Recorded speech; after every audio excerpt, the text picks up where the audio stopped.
Most of the critical work on the conversion seen in The King of Tars focuses on the spirit-body paradigm, wherein terms such as Lodlich and Bloch signify the biological ramifications of the unchristian other. The spiritual conversio of the black Saracen must be reflected in the purifying whiteness of the skin. I argue that the poem, The King of Tars, constructs two competing images of the sacrament of baptism. Baptism of the formless infant that follows most of the proper rhetorical rituals for the sanctifying grace that fully transforms him into a recognizable male baby, and in contrast, the problematic baptism of the Sultan whose miraculous transformation occurs out of ritualistic order. One of the critical points of a close reading of the poem is that the baptismal scenes have been read wrong. The infant baptism is a vehicle to prove the conversion and miraculous baptism of the Sultan of Damas is successful, highlighting a medieval anxiety over adult baptism of non-Christians. The baptism of the Wunderlumpe is one of the shortest baptismal scenes in the poem, with 14 lines for the actual baptism and lacking any reference to the verbal formula of baptism. The child is born monstrous, for lim no hade it non, but as a round of flesh yeshore, without in blood and bone. For it had neither nose nor eye, but lay dead as the stone. Lines 576 to 82. One of the initial problems with baptism for the child is the fact that the midwives attending to the queen do not administer baptism immediately to the infant because the queen resides in Saracen lands. Within the poem, there is little reference to the midwives, only stating that, quote, well, sorry women were therefore. Line 575, highlighting that the birth scene subverts the traditional Christian baptism because of the queen's location in Muslim-held Damas. Instead, the baptism takes place a period of time after the infant's birth because of the bet between the Sultan and his wife, with the Muslim attempting at healing his child occurring first for an undetermined amount of time. When the Sultan gives the Wunderlumpe over to his wife, she forces him to release the priest who has been a prisoner of the Sultan, and the real baptism of the child commences. For infant baptism, the verbal formula of the christening is overlooked in favor of the naming and physical baptism of the child. According to the narrator, the priest Cleopas takes a lump of misshapen flesh and clapped it in the name of Yon, and when it had christened was, it had leaf and limb and face, and cried with great dere. In late antiquity and medieval Christianity, the ritual baptism is strictly defined. According to the baptismal rite, the priest met the baptismal party at the door of the church. He asked the child's name, and that became the moment when the child formally received the name, Lynch and Adamo, 287. Sufflation rituals are found throughout the continent in England, beginning with the Carolingian Incipit de Baptisma, Old English Quando Voieros, and Sermo de Baptismate, the 10th century Leofric Pontifical, the 11th century Salisbury Pontifical, and other later pontifical and sacramentary works. Instead of the rest of the baptismal ritual being carried out in the narrative, the miraculous formation of a child occurs, and further emphasis is placed on the physical appearance of the infant, because the narrator repeats that he had hid and flesh and fell. Line 772. The naming of the child takes preeminence in the narrative, highlighting the child as a part of the Christian community, even though his father is a heathen Saracen. The Christian identity of the child helps to interrogate the rupture of the baptismal ritual, because medieval audiences would be anxious about the state of the Christian children in Saracen hands. The rhetorical act of naming the child alleviates social anxiety about Christian community, and the truncated baptism allows for the proof of Christ's power to both the audience and to the Sultan of Damas. The baptism itself is glossed over because preceding lines outline the procedure of the baptism. The narrator states the Sultan's wife orders the priest, Holy water thou must make, and this ich fleshe thou take, and christen it withouten blame, in the worship of the Father's name, that sit in Trinity. Lines 745 to 750.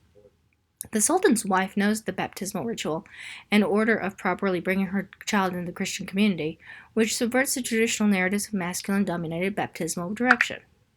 The interesting point of the Wunderlumpe's baptism is the fact that the queen instructs the priest how he is to baptize the child, deviating from the clerical-lay relationship of the medieval period.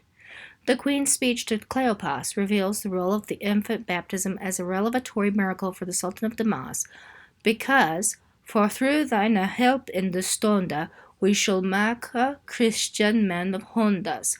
God grant if it be his willa. Lines 739 to 41. The Middle English Romance genre often cast Muslim populations as Saracens and heathens in order to juxtapose the devotion of pious women and the glory and miraculous nature of the conversio. For the Romance genre, the miracle of conversion or martial success against Saracens must occur. The portrayal of Saracen idolatry grows out of a propagandist effort to justify and glorify the actions of the First and Second Crusades.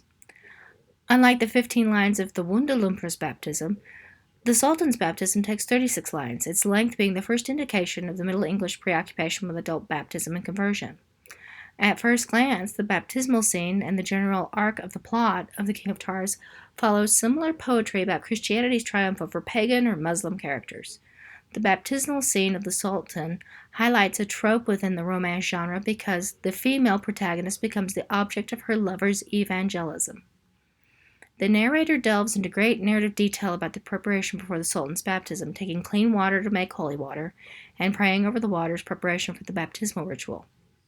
The narrative emphasizes the prayer, to Jesu that Judas sold, and to Marie his mother Dara, though that to so dan christened were, that was so stout and bold, which curiously registers cultural anxieties in the following lines that God, quote, should give him might and space, through his virtue and his grace, his Christendom well to hold. King of Tars, lines 900 through 906. The role of the priest in this baptismal scene differs widely from the scene of the infant baptism because the narrative focuses on the preparation of the water and the meditative prayers preparing the priest Cleophas for the ritual baptism.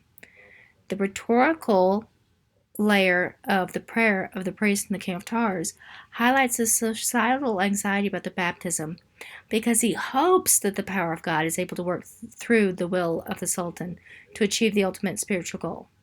The issue of fictive baptism registers as the cultural anxiety within this narrative space because the narrator states that prayer is designed to strengthen the baptism and allow the Sultan to hold on to his Christian faith. An interrogation of this baptism highlights the rupture or communal anxiety of baptismal ritual because the romance prompts a miraculous physical transformation. The steps of adult baptism are incredibly important because of the rupture of baptismal ritual represented by the Saracen Sultan's physical transformation. According to the narrator, the Christian priest hight Cleophas. He cleped the Sultan of Damas after his own name. His head that black and lithely was, all white become truth God's grass, and clear withouten blame. And when the Sultan saw that sight, that levied he wella on God Almighty, he care went to Gama. And when the priest had all ye said, and holy water on him laid, to chamber they went ye say. King of Tars, lines 919 through 930. After the priest dubs him with a name, the Sultan of Damas is physically transformed into a white man to signify the truth of his conversion. Geraldine Hang argues that the King of Tars, quote, shows a medieval romance to shape a theory that an essence resides within Christianity that has a power to trump ordinary human biology, a hypothesis aided here by textual exploitation and adaptation of hagiographic themes. While Hang highlights that Christianity can transcend human biology, the more important issue is the baptismal ritual itself. Cleophas rhetorically dubs the Sultan with a Christian name, which is his own, and then the miraculous conversion of the Sultan's skin from black to white occurs.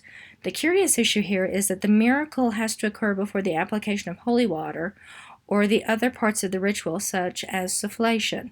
I argue that the miraculous change occurs to alleviate the medieval audience's anxieties about the veracity of the baptism itself, since the Sultan is considered a heathen. The passages from the King of Tars regarding the baptismal ritual are an interesting rhetorical crux in which the author is attempting to show how a Christian audience, how to believe a Saracen's conversion.